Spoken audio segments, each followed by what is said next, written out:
வெளிப்படுங்கள் என்றும் சொல்லவும், நான் உம்மை காப்பாற்றி உம்மை ஜனங்களுக்கு உடன்படிக்கையாக ஏற்படுத்துவேன். அவர்கள் வழியோரங்களிலே மேய்வார்கள், சகல மேடுகளிலும் அவர்களுக்கு மேய்ச்சல் உண்டாயிருக்கும். சகல மேடுகளிலும் அவர்களுக்கு மேய்ச்சல் உண்டாயிருக்கும். அன்பின் தெய்வமே, மனன்றியோடு சோதரிக்கிறோம். அன்றே பள்ளத்தாக்கிலே தண்ணீர் இருக்கிறது நிமித்தமாக ஒரு செழுமையை காண முடியும். ஆனால் இந்த வசனம் சொல்கிறது, சகல மேடுகளிலோ அவர்களுக்கு மேய்ச்சல் உண்டாயிருக்கும். யாருக்கு எப்படிப்பட்ட மேடுகளிலே நீ மேய்ச்சலை உண்டாக்குவீர் என்பதை வேதத்திலிருந்து எடுத்து காட்டுவீராக. இயேசுவே, என் இருதயத்தின் நிறைவோ எண்ணத்தின் வார்த்தைகளோ வெளியே புறப்பட்டு வராதபடிக்கு ஆவியானுடைய கட்டுப்பாட்டுக்குள்ளே அடியானை வைத்து வசனம் எழுதி வைத்திருக்கிறீர். பேசுகிறது நீங்கள் அல்ல, உங்களிலிருந்து ஆவியானவர் பேசுவார் என்று அடியானுக்கு வாயாயிருந்து நீ பேசு. இந்த வசனத்தை ஜனங்களுக்கு பகிர்ந்து கொடுக்க அடியானுக்கு கிருபைத்தார். வசனத்தை கேட்கக்கூடாதபடிக்கு, வசனத்தை கவனிக்க கூடாதபடிக்கு, வசனத்துக்குள்ளே செல்லக்கூடாதபடிக்கு தடை செய்கிற எல்லா தூக்க மயக்கங்கள், எல்லா சத்துருடைய சகித்தங்களை இயேசுவின் நாமத்திலே சபித்து கட்டுகிறேன். வசனம் கொழுந்து தெரியத்தக்கதாக வசனத்தை அனுப்பி அவளை நீ செயல்படுத்துவீராக. நீ பேசும், நாங்கள் கேட்கட்டும். இயேசுவின் நாமத்தில் பிதாவே. திரும்ப ஒரு விசை வாசிக்க கேட்கலாம். கட்டுண்டவர்களை நோக்கி புறப்பட்டு போங்கள் என்றும், இருளில் இருக்கிறவர்களை நோக்கி வெளிப்படுங்கள் என்றும் சொல்லவும், நான் உம்மை காப்பாற்றி உம்மை ஜனங்களுக்கு உடன்படிக்கையாக ஏற்படுத்துவேன். உன்னை ஜனங்களுக்கு உடன்படிக்கையாக ஏற்படுத்துவேன். அவர்கள் வழியோரங்களில் மேய்வார்கள், அவர்கள் வழி ஓரங்களிலே மேய்வார்கள். சகல மேடுகளிலும் அவர்களுக்கு மேய்ச்சல் உண்டாயிருக்கும். அவர்களுக்கு மேய்ச்சல் சகல மேடுகளிலும் அவர்களுக்கு மேய்ச்சல் உண்டாயிருக்கும். சகல மேடுகள் என்று சொன்னால் அப்ப வேதத்திலே பல மேடுகள் உண்டு. வசனம் சொல்கிறது சகல மேடுகளிலும் அவர்களுக்கு மேய்ச்சல் உண்டாயிருக்கும். அப்ப எந்த மேட்டிலே எப்படிப்பட்ட மேய்ச்சல் இருக்கும் என்பதை தியானிப்பதற்கு முன்பாக நம்முடைய ஆண்டவராகிய நேசர் மேட்டின் மேலே அவர் காணப்படுகிறதை உங்களுக்கு நான் காண்பித்தேன். பாருங்கள், உன்னத பாட்டு 2ஆம் அதிகாரம் 8ஆம் வசனம். எங்கேயா? உன்னத பாட்டு 2ஆம் அதிகாரம் 8ஆம் வசனம். இது என் நேசருடைய சத்தம், இது என் நேசருடைய சத்தம். இதோ அவர் மலைகள் மேல் குதித்தும் மேடுகள் மேல் துள்ளியும் வருகிறார். மேடுகள் மேல் வருகிறாரா? துள்ளி வருகிறார். மேடுகளிலும் என் நேசர், மலைகளில் அவருடைய சத்தம் இந்த மேட்டின் மேல் கேட்கிறது. நாம் மேடுகளை ஏறுவதற்காக அல்ல, சகல மேடுகளிலும் அவர்களுக்கு மேய்ச்சல் உண்டாயிருக்கும். யாருக்கு மேய்ச்சல் உண்டாயிருக்கும்? அதை தியானிப்பதற்கு முன்பாக ஆமோசின் புஸ்தகம் 9ஆம் அதிகாரம் 13 வசனம். ஆமோஸ் 9:13. இதோ ஒழுகிறவன் அறுக்கிறவனையும் திராட்சை பழங்களை ஆலையாடுகிறவன் விதைக்கிறவனையும் தொடர்ந்து பிடித்து பர்வதங்கள் திராட்சரசமாய் வடிகிறதும் மேடுகளெல்லாம் கரைகிறதுமான நாட்கள் வரும் என்று கர்த்தர் சொல்லுகிறார். மேடுகளெல்லாம் சில வேளையிலே நமக்குள்ள ஒரு பெரிய மேடு, பெரிய மலை மேடாய் இருக்கிறது, தாண்ட முடியல. அண்ணாட சொல்கிறார், எல்லா மேடுகளுக்கும் கரைகிற நாட்கள் வரும் என்று உனக்கும் பார்க்கிற அந்த பெரிய பிரச்சனைக்கெல்லாம் ஒரு முடிவை கற்றுக் கொண்டு வர. நீ நினைக்கிற இவ்வளவு பெரிய மேடா இருக்குதே, இவ்வளவு பெரிய பர்வதமா இருக்குதே, இவ்வளவு பெரிய பள்ளமா இருக்கிறது, தாண்ட முடியலையே, ஏற முடியலையே. சகல மேடுகளுக்கும் கரைய பண்ணக்கூடிய நாட்கள் வரும் என்று கர்த்தர். இன்றைக்கு வேதத்திலே பார்க்கும் பொழுது சகல மேடுகளிலும் அவர்களுக்கு மேய்ச்சல் உண்டாய். எப்படிப்பட்ட மேட்டிலே எத்தனையோ மண்மேடு, குப்பை மேடு, நகரத்தின் மேடு, என்னென்ன மேடோ சொல்லப்பட்டிருக்கிறது. ஆகிலும் ஆவிக்குரிய ஒரு 5 காரியத்தை நான் சொல்லியிருந்தால், மேடு என்று சொன்னால் நம்முடைய நேசருடைய சத்தம் அங்கே கேட்கப்படும். நம்முடைய சத்தம் அவருடைய நேசர்கள் துள்ளி துள்ளி அவர் குதித்து வருகிற இடம்தான் மேடு. மேட்டின் மேலே என் நேசருடைய சத்தமும் அவர் அலைந்து திரிகிறதும் துள்ளி துள்ளி ஓடி வருகிற சூழ்நிலை பார்க்கிறோம். இந்த மேட்டிலே நமக்கு தேவன் கொடுக்கிற ஒரு 5 ஆவிக்குரிய வசனத்தை சொல்லி அதனாலே வரும் ஆசீர்வாதத்தை சொல்லி முடிக்கிறேன். முதலாவது பாருங்கள், என்னாகமம் 23 அதிகாரம் 3 வசனம். என்னாகமம் 23 அதிகாரம் 3, 4, 5. பின்பு பிலேயாம் பாலாகை நோக்கி, உம்முடைய சர்வாங்க தகனபலி அண்டையில் நில்லோ, நான் போய் வருகிறேன். கர்த்தர் வந்து என்னை சந்திக்கிறதா இருக்கும். கர்த்தர் வந்து என்னை சந்திக்கிற இடம் அது. கர்த்தர் என்னை சந்திக்கிறதால் இருக்கும். அவர் எனக்கு வெளிப்படுத்துவதை உமக்கு அறிவிப்பேன் என்று சொல்லி ஒரு மேட்டின் மேல் ஏறினார். நான் எந்த மேட்டினா, ஒரு மேட்டின் மேல் எத்தனையோ மேடுகள் இருக்கலாம்.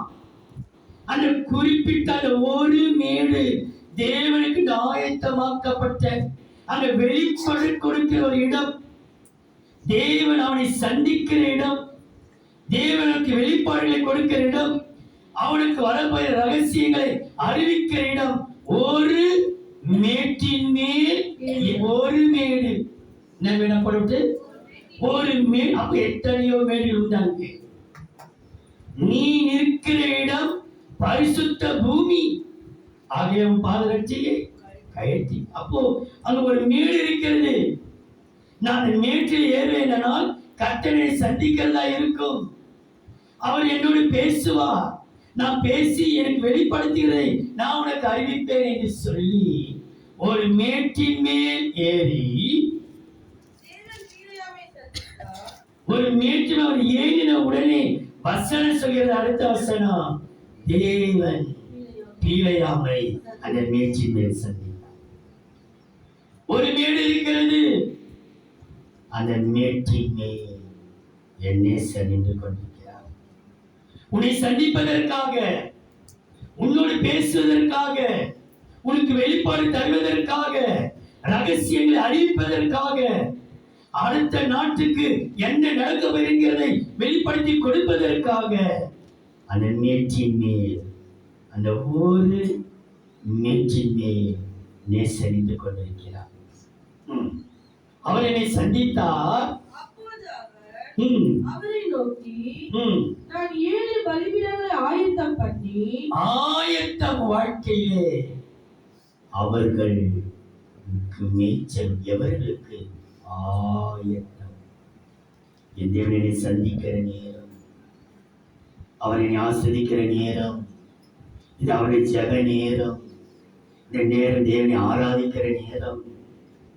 இது தேவன் நம்மை தேடுகிற நேரம், வேதத்தை தியானிக்கின்ற நேரம். அப்போ அவன் தன்னை ஆயத்தப்படுத்தி ஒவ்வொரு பலிபீடத்தில் ஒவ்வொரு காளையும் ஒவ்வொரு ஆட்டுக்கடாவையும் பலியிட்டேன் என்றார்.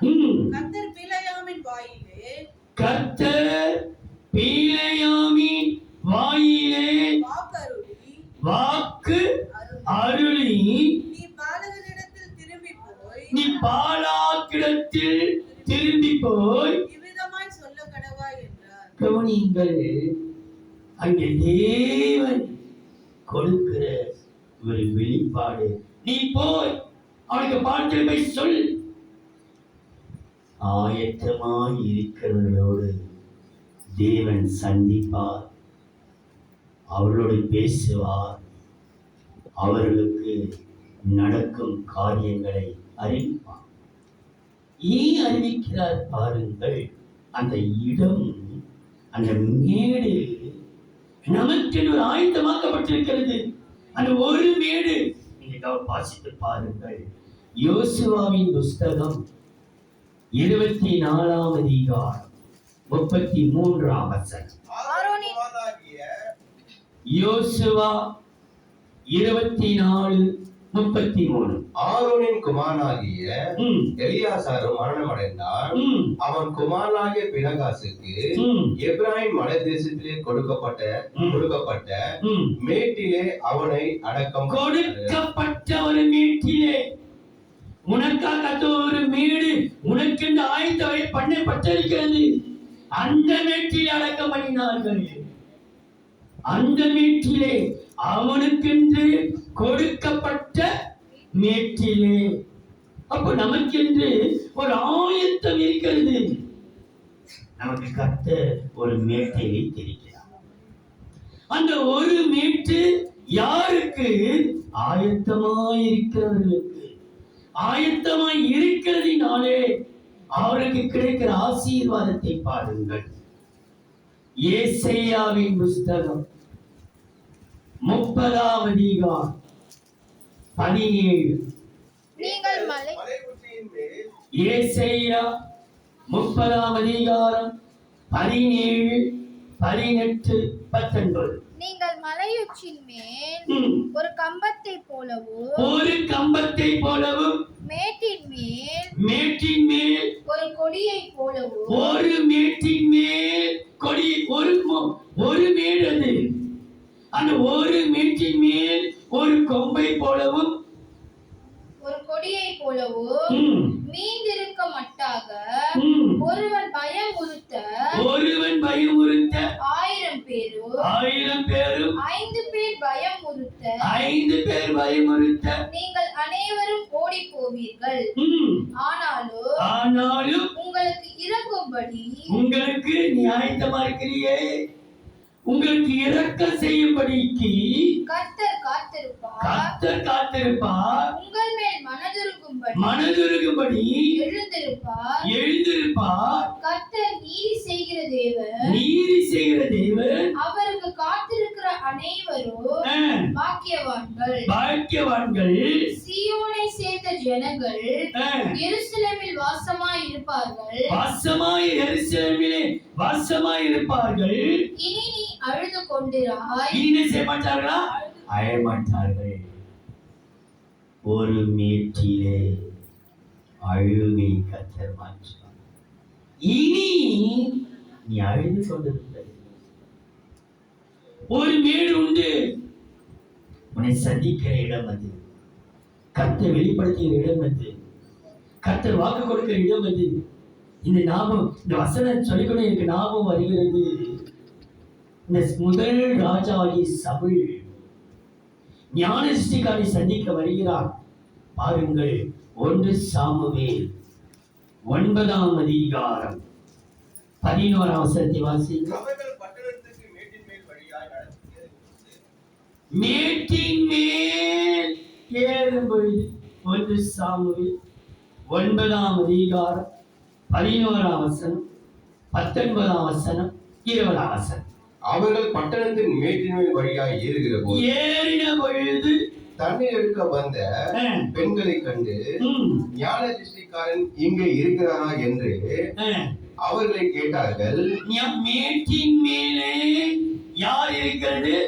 ஞான திருஷ்டிக்காரன், வெளிப்பாடு கொடுக்கிறவன், காணாமல் போனதை கண்டுபிடிக்க சொல்லுகிறவன், நீ அரசனாய் மாறுன்னு சொல்கிற ஒரு வெளிப்பாடு அபிஷேகம் நிறைந்தவன் அந்த மீட்டின் மேலே இருக்கிறார்.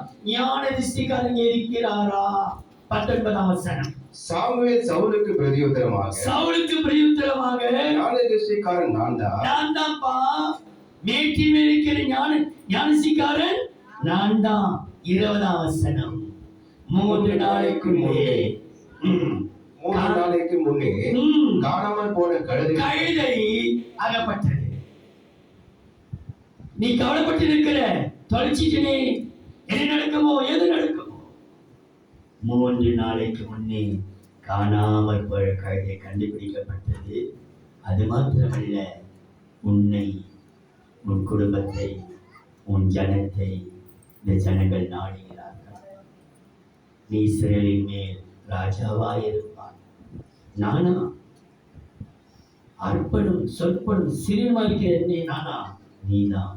அப்போ அந்த ஒரு மீட்டின் மேலே நியமிக்கிற வெளிப்பாடுகள், வெளிச்சங்கள், அபிஷேகங்கள், அது இருக்க நிமித்தமாக ஒன்றை அறிந்து கொள்ளுங்கள். அந்த ஒரு மீது நீ ஆயத்தமாய் இருக்கும்போது உன் அழுகை மாற்றும். இனி நீ ஏன் தெரியுமா? 3 நாள் காலாச்சு, நான் தொலைச்சிட்டேன். 3 மாசமா தேட கிடைக்கல, 3 வருஷமா அழிஞ்சு திடீர்னு எனக்கு அகப்படாமல் போயிடுச்சு. 30 வருஷமா தேடி இருக்கிற கிடைக்கலையே. 3 நாளா தேட நீ, 3 மாசமா எழுந்து நிற்கிற நீ, கிடைக்கலையே. நீ கண்ணீர் வடித்துக் கொண்டிருக்கிறாய். ஒரு மேட்டிலே வெளிப்பாடு வரும். காணாமல் போன கழுதை அகப்பட்டது. நீங்கள் இழந்ததை கர்த்தர் கொடுக்காதவராயிருக்கிறார்.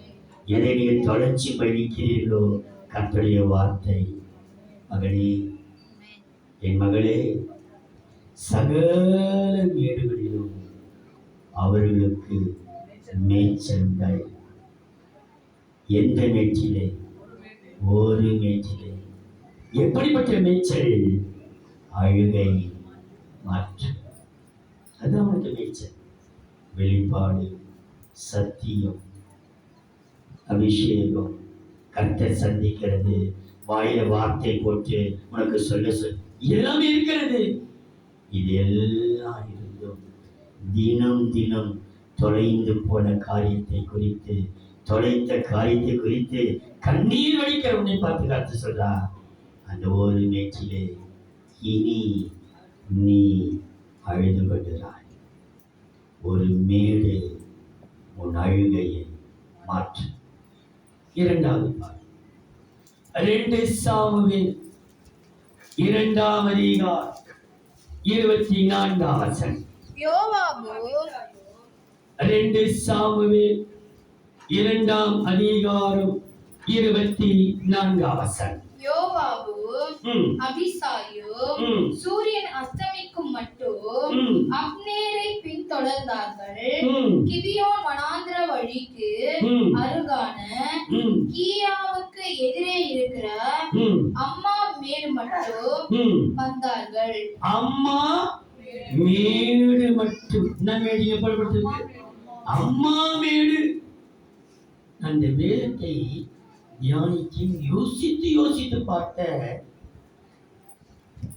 யாருமே ராஜாக்களோ, நியாயாதிபதிகளோ, மனிதர்களோ, விசுவாசிகளோ, சீஷர்களோ தன் தாயை நோக்கி அம்மாட்டு கூப்பிட்டத இந்த வேதத்தை நான் பார்க்கவே. அம்மா என்கிற வார்த்தை வரல, அதற்கு பதிலா தன் தாயை நோக்கி. அவனுடைய தாய் அவனுக்கு சின்ன சட்டையை தைத்து கொண்டது.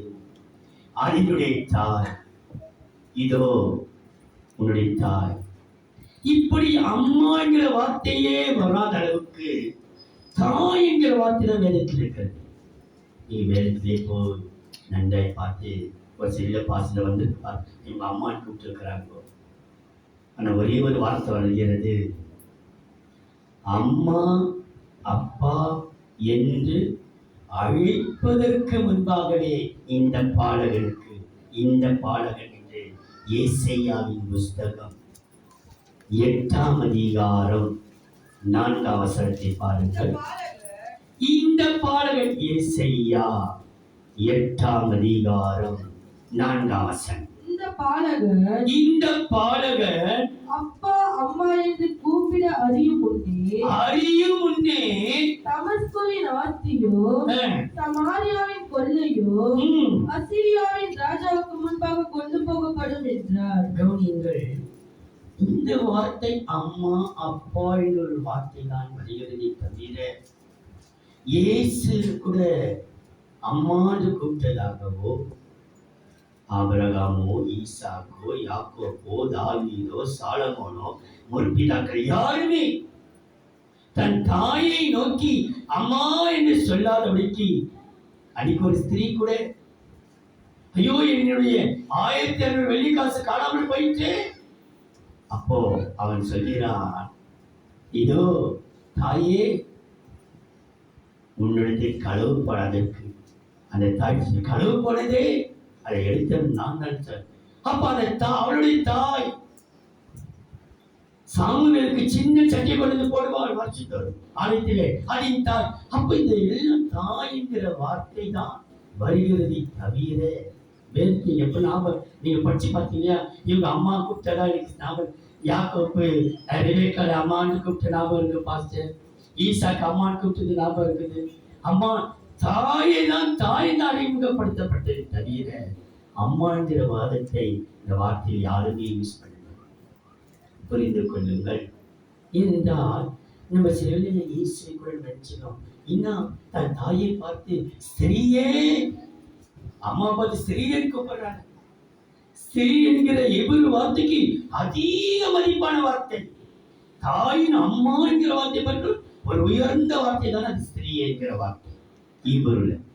ஆகையினாலே வேதத்தை வாசிக்கும் பொழுது இந்த அம்மா மேடு என்று சொல்லும் பொழுது ஒரு குறிப்பிட்ட இடத்தை, சில ஒரு சின்ன ஒரு ஊருக்குள் ஒரு பெரிய ஒரு இடத்தை அவளுக்கு ஒரு ஆட்கொண்டது, அவங்க சொந்தமா எடுத்துக்கொண்டது.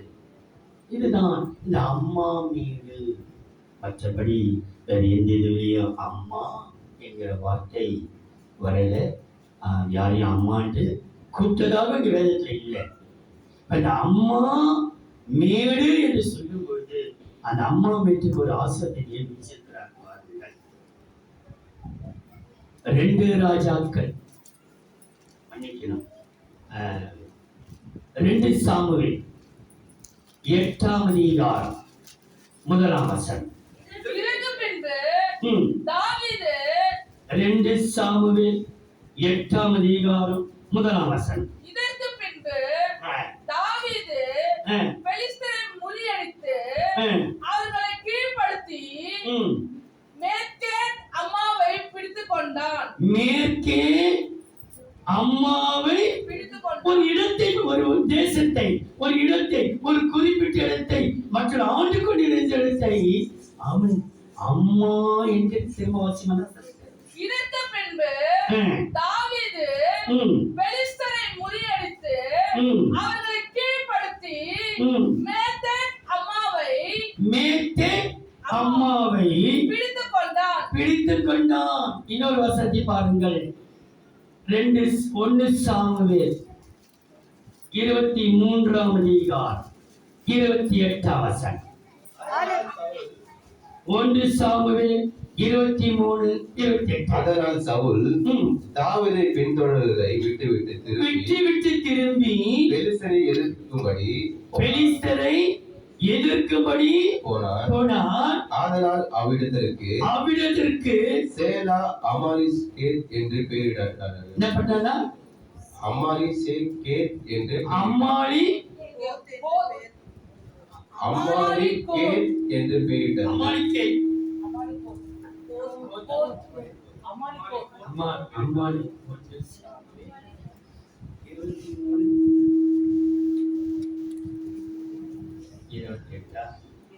அதனால் சவுல் தாவீதை பின்தொடர்வதை விட்டு திரும்பி பெலிஸ்தரை எதிர்க்கும்படி போனான். ஆதலால் அவ்விடத்திற்கு சேலா அமாலிகோத் என்று சேலா என்கிற அம்மாலிகோத் என்று பெயரிட்டார்கள். தாவீது அவ்விடத்தில் புறப்பட்டு எங்கே உள்ள அரணிப்பான இடங்களிலே அம்மாலிகோத் அந்த பேர் என்று. அப்போ ஒரு பெரிய ஆபத்தை சந்திக்க நேரிட்டான் தாவீது. சவுலுக்கு ஒரு செய்தி வந்து, நீ தாவீதை விட்டுடு, அரணான பட்டணம் மாற்றி அன்னைக்கு சாவு விழ வேண்டித்தான். ஆனா அவன் சொன்னான், தாய்ப்பாளர் பட்டணம் வந்து சேர்ந்துட்டான், இன்னைக்கு பிடிச்சிடலாம், அவன் அழிச்சிடலாம் நினைக்கிறான். உடனே ஒரு செய்தி வந்து, அம்மாலிகோத்துல இருந்து நீ தாவீதை விட்டுடான், இன்னைக்கு நான் பார்த்துக்கலாம், பெலிஸ்தர் வந்துட்டாங்க, வாங்கோ வாங்கோ வாங்கோ. உடனே அம்மாலிகோத் என்கிற இடத்துக்கு போகிறான். அந்த இடத்துக்கு அடுத்த நாசம் செய்கிறது, தாவீது அரணிப்பான இடத்திலே போய் தன் ஒரு அரணிப்பான இடம். ஆபத்து வருகிற வெளியிலே, பிரச்சனை வருகிற வெளியிலே நமக்கென்று ஒரு அம்மா மேடு உண்டு. அந்த அம்மா மேட்டிலே காண்கிற ஒரே ஒரு காரியத்தை சொல்லி முடிக்கிறேன். அம்மாளு, அவர் பேர் கூட அம்மாளு. அம்மாளு, அவருடைய பேர் அம்மாளு. பாருங்கள், 2 யோவான் 1:2.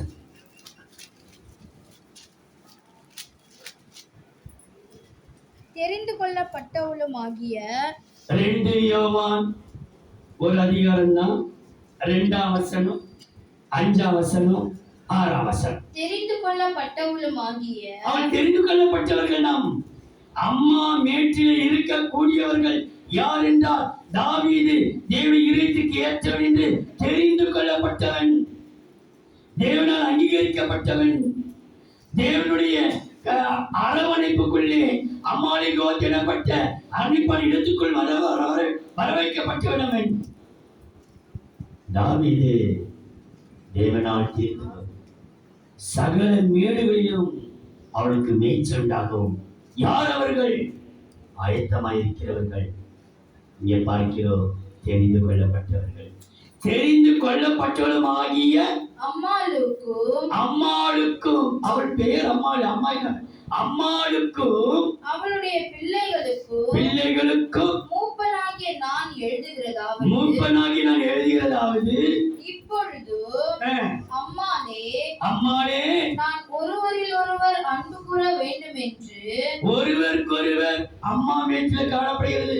அம்மாளே ஒருவருக்கொருவர் அன்பு கூற வேண்டும் என்பதே உமக்கு புதிய கற்பனையாக எழுதாமல் ஆதி முதல் நமக்கு உண்டாயிருக்கிற கற்பனையாக எழுதி உம்மை வேண்டிக் கொள்ளுகிறேன். 6 நாம் அவருடைய கற்பனைகளின்படி நடப்பதே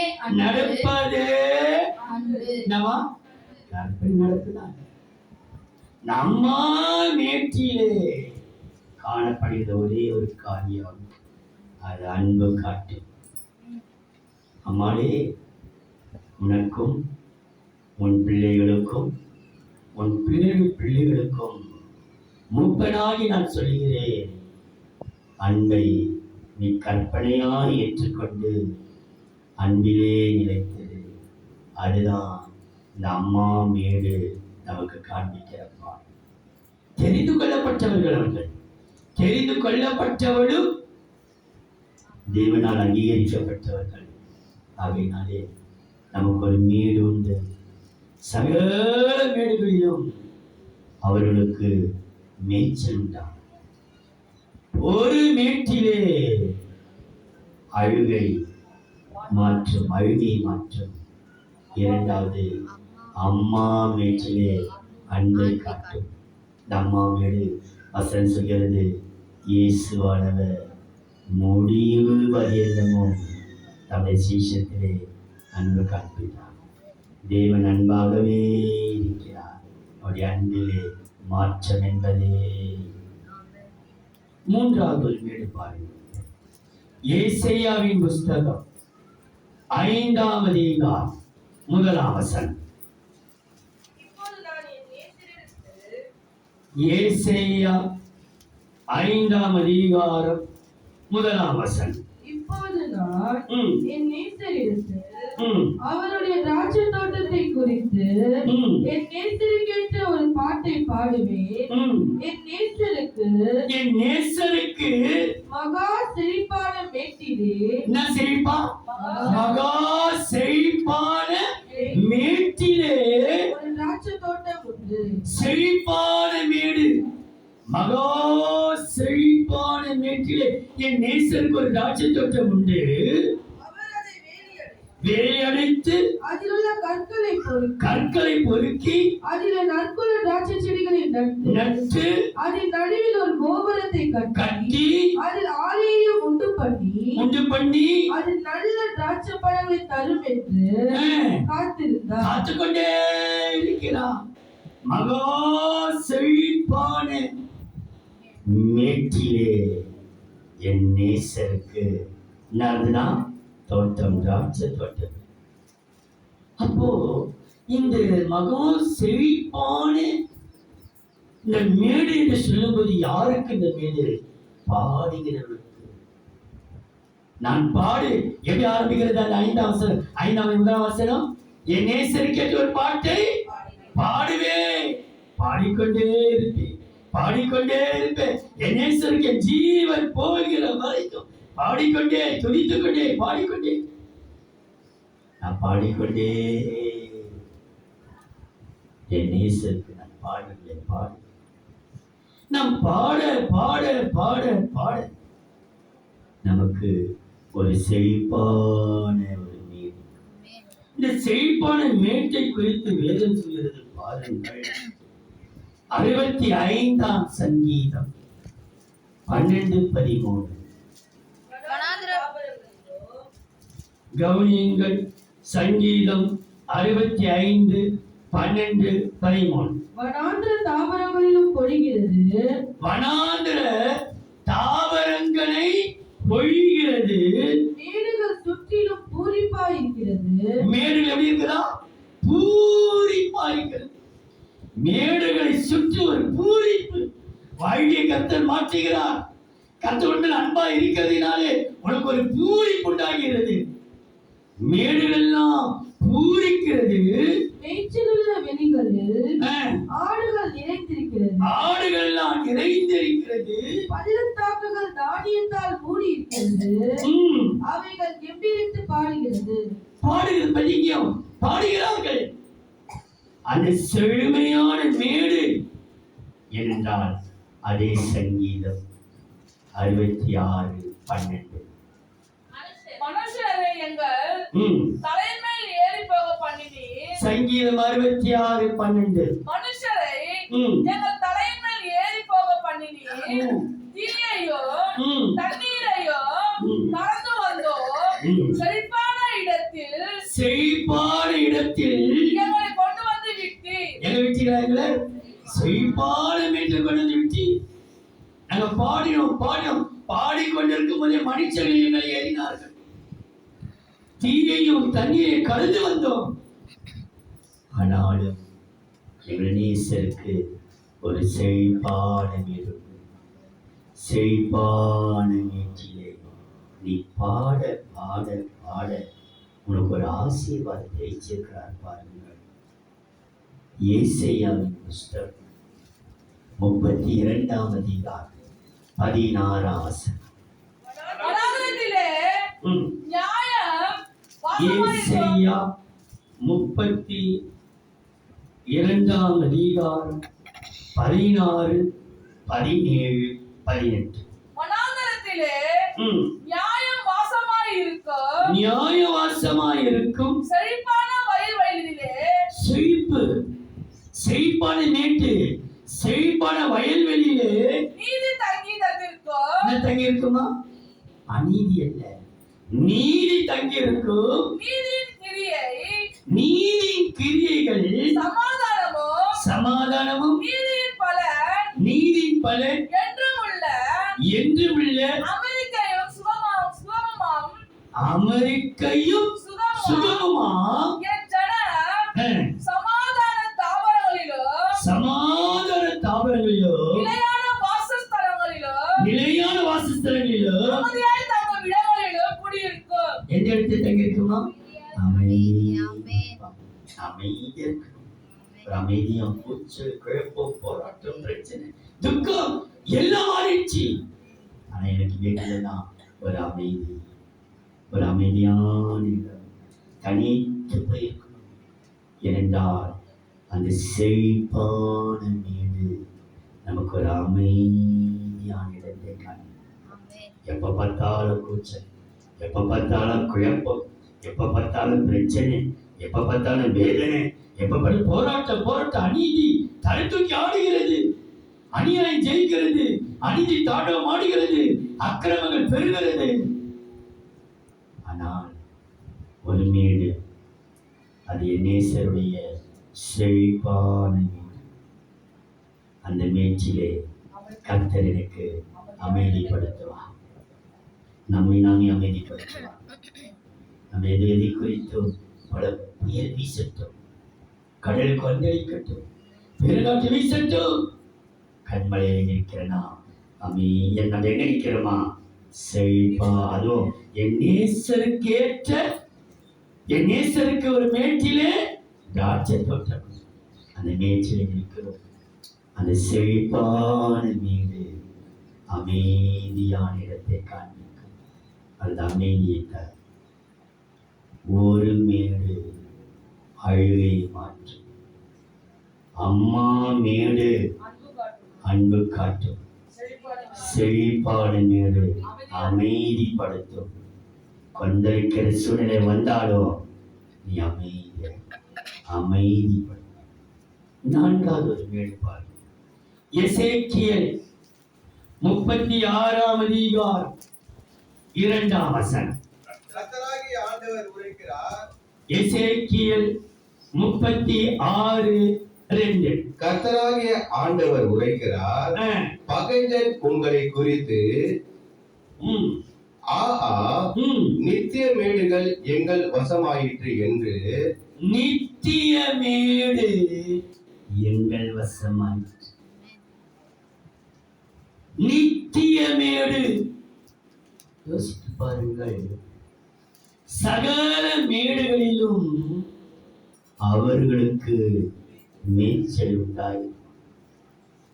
இந்த நித்திய மேடு என்று சொல்லும் பொழுது எசேக்கியேல் 16ஆம் அதிகாரம் 60ஆம் வசனம்.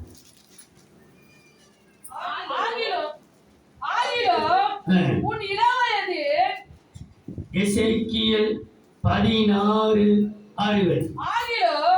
உன் இளவயதில் உன்னோடு பண்ணின என் உடன்படிக்கையை நான் நினைத்து நித்திய உடன்படிக்கையை உனக்கு ஏற்படுத்துவேன். உன் இள வயதிலே கர்த்தரோடு இருந்த உடன்படிக்கை, அது எப்படிப்பட்ட உடன்படிக்கையா?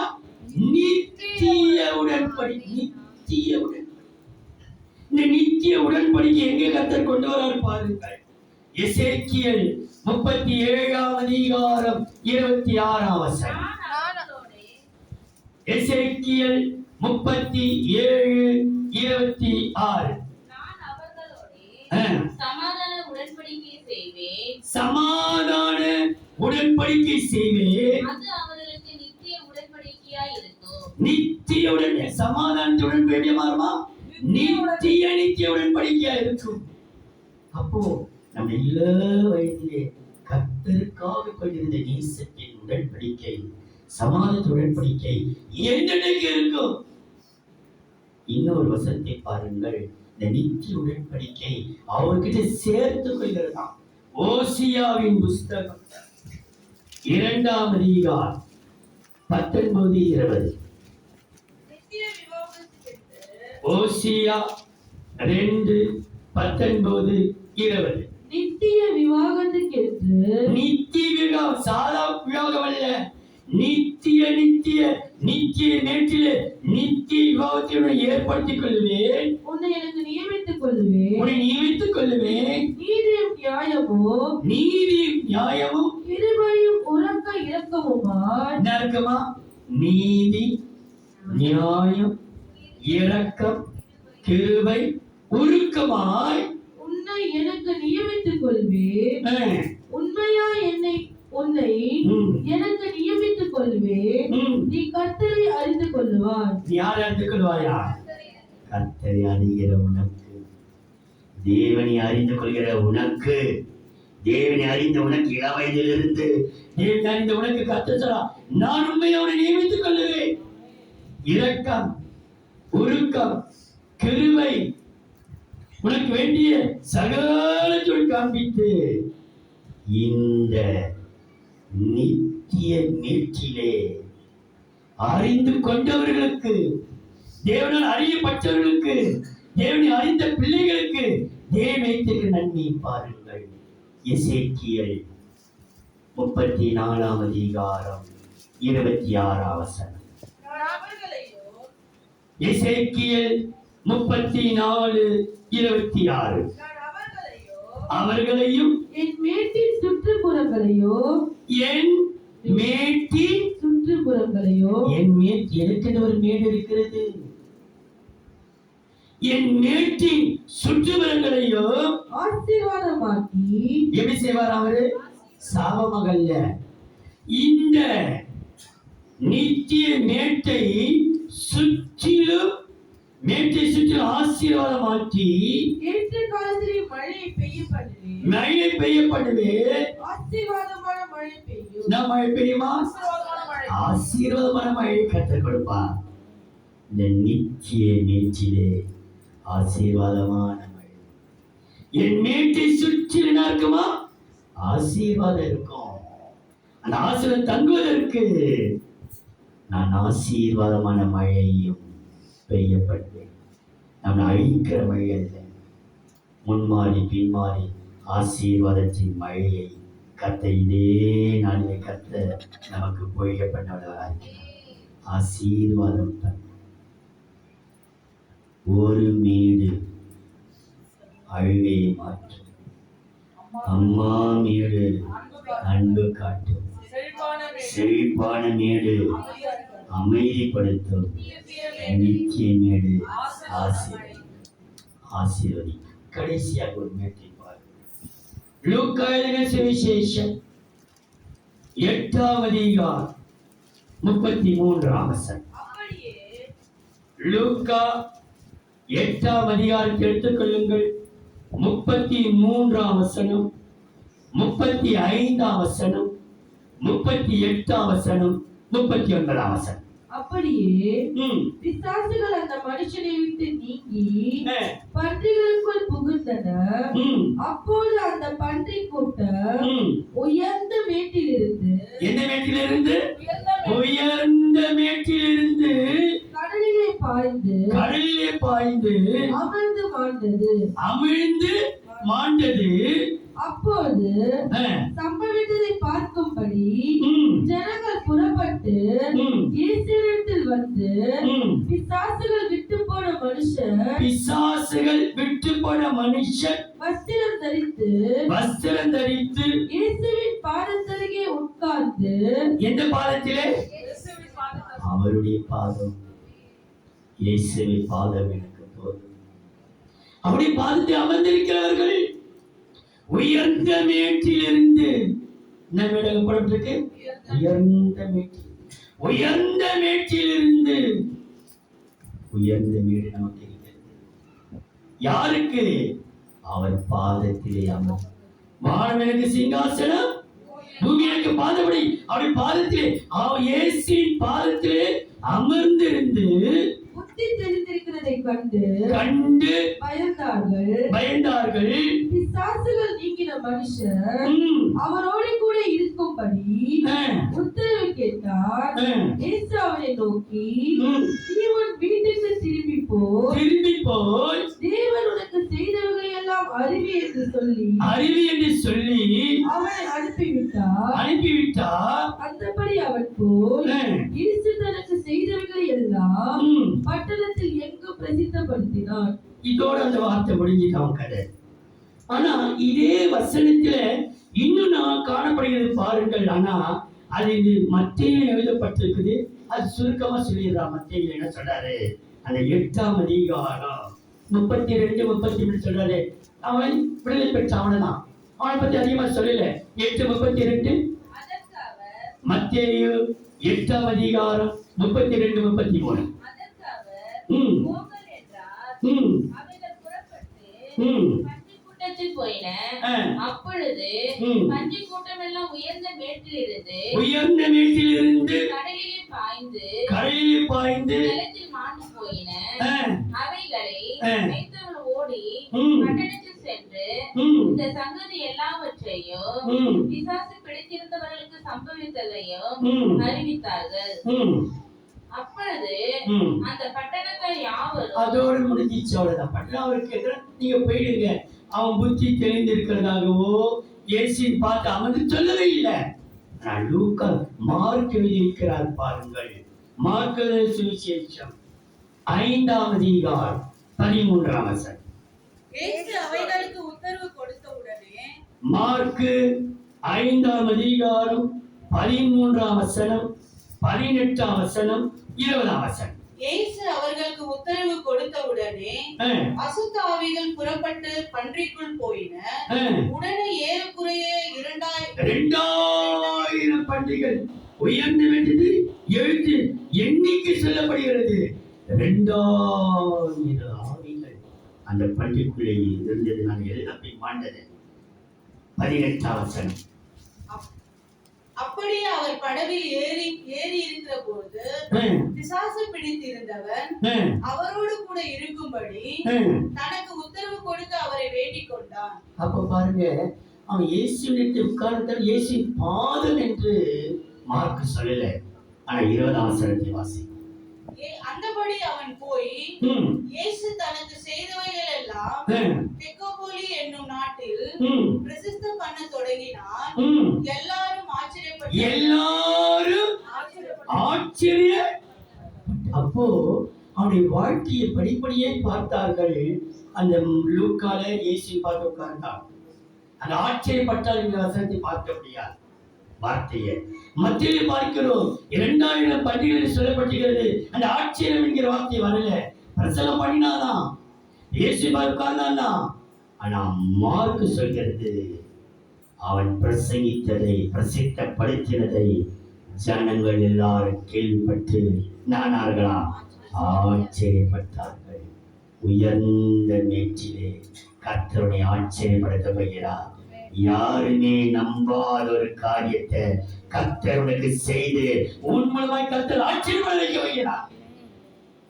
நம்மளை பிசாசு பிடிச்சவங்கோ, தரித்திரங்கோ, கடங்காரிங்கோ, வியாதிங்கோ, பொய்க்காரிங்கோ, கெட்டாத்தை பேசுறவங்கோ, திமிர் பிடிச்சவங்கோ, என்னென்ன பேரை குத்தம் குத்தினார்கள். இன்றைக்கு இயேசுவின் பாதத்திலே உயர்ந்த மேற்றிலே வந்து உட்கார்ந்து கொண்டிருக்கிறோம்.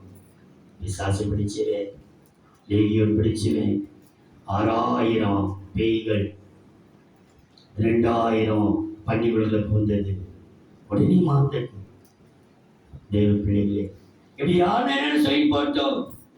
இது ஒன்றுத்துக்கு உதவாது, இது தந்திரம், இது ஒன்றுத்துக்கு உதவாது என்னென்னமா பேசிக்கிட்டு போகட்டும். உண்மை ஒன்றுக்கு நீ உதவாத நம்மை கர்த்தர் உயர்ந்த மேட்டிலே கொண்டு வந்து அவர் பாதத்திலே அமர வைத்திருக்கிறார். அவருடைய பாதம் நம்மை ஆச்சரியப்படுத்தும். சகல மேடுகளிலும் அவர்களுக்கு நீச்சல் உண்டாயிருக்கும். என் நேச மேட்டிலே துள்ளி உள்ளாகிறார். மேட்டின் மேல் என் நேசரின் சத்தம் கேட்கப்படுகிறது. ஒரு மேடு அழுகை மாற்றும், அம்மா மேடு அன்பு காட்டும், செழிப்பான மேடு அமைதிப்படுத்தும், நித்திய மேடு ஆசீர்வதிக்கும், உயர்ந்த மேடு ஆச்சரியப்பட வைக்கும். அன்பின் தெய்வம், மனன்றியோடு சோதரிக்கிறோம். தேவரீர் கர்த்தாவே, இந்த பரிசுத்த ரத்த கோட்டையினாலே மொழி மறைத்து தேவரீர் சகல வீடுகளிலும் அவர்களுக்கு மேய்ச்சல் உண்டாயிருக்கும். யார் அவர்கள்? ஆயத்தமாயிருக்கிறவர்கள், பாடல்கள் பாடுகிறவர்கள், இயேசுவே இயேசுவின் பாதத்திலே அமர்ந்து கொண்டிருக்கிறவர்கள். உமக்கு தெரியுமையா, இப்படிப்பட்ட மக்களை நீ விட்டு விடாதீங்க. தெரிந்து கொள்ளப்பட்ட கூட்டம், தெரிந்து கொள்ளப்பட்டவர்கள், எல்லாவற்றுக்கு மேலாய் இயேசுவின் பாதத்திலே அமர்ந்திருக்கிற மக்களை நீ ஆச்சரியப்படுத்தி அவனுடைய பிரசங்கம் அல்லது அவனுடைய பண்ணுகிற பிரசித்தத்தினாலே ஜனங்கள் ஆச்சரியப்பட்டார். நேற்று தினம் வரைக்கும் லேகியனாலே பிசாசு பிடித்தவர்கள், ஆனால் இன்றைக்கு நாங்கள் அநேக மக்களுக்கு ஆச்சரியமாக இருப்போம். இவர்கள் எப்படி நடந்தது? நீ ஆச்சரியப்படுத்தி வந்திருக்கிற மக்களை கர்த்தர் ஆசீர் பெரிய காரியத்தை செய். இயேசுவின் நாமத்தில் பிதாவே.